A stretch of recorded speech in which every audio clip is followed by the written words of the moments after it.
রহমান, জনাব তারেক রহমান।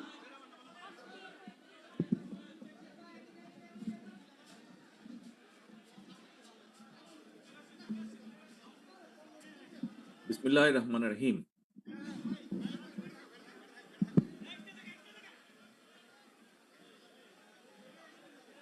গণ অভ্যুত্থানের অংশীজন শ্রমিক জনতার সম্মানে আজকের আয়োজিত এই অনুষ্ঠানের সম্মানিত সভাপতি, অনুষ্ঠানে উপস্থিত মহাসচিব, বাংলাদেশ জাতীয়তাবাদী দল জনাব মির্জা ফখরুল ইসলাম আলমগীর, উপস্থিত স্থায়ী কমিটির নেতৃবৃন্দ, উপস্থিত সম্মানিত উপস্থিতিবৃন্দ, কৃষক, শ্রমিক, পেশাজীবী প্রতিনিধিগণ, গণ অভ্যুত্থানের শহীদ পরিবারের সম্মানিত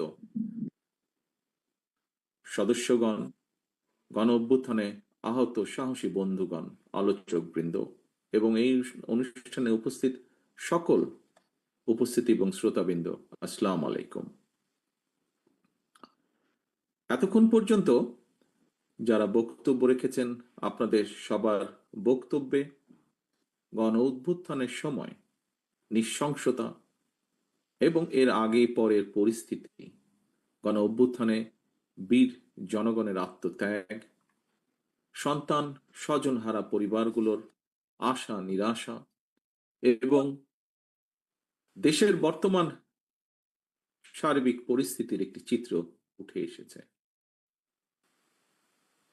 প্রিয় উপস্থিতিবৃন্দ, ফ্যাসিবাদী বিরোধী জুলাই গণ অভ্যুত্থানের সময় দেশের অন্যতম শিল্প কারখানা নির্ভর সাভার আশুলিয়া এলাকায় শহীদ পরিবারের স্বজন এবং আহতরা যে বক্তব্য দিয়েছেন, আমি আমার বক্তব্যে তাদের বক্তব্যগুলোকে প্রাধান্য দিয়ে কয়েকটি কথা আপনাদের সামনে তুলে ধরতে চাই।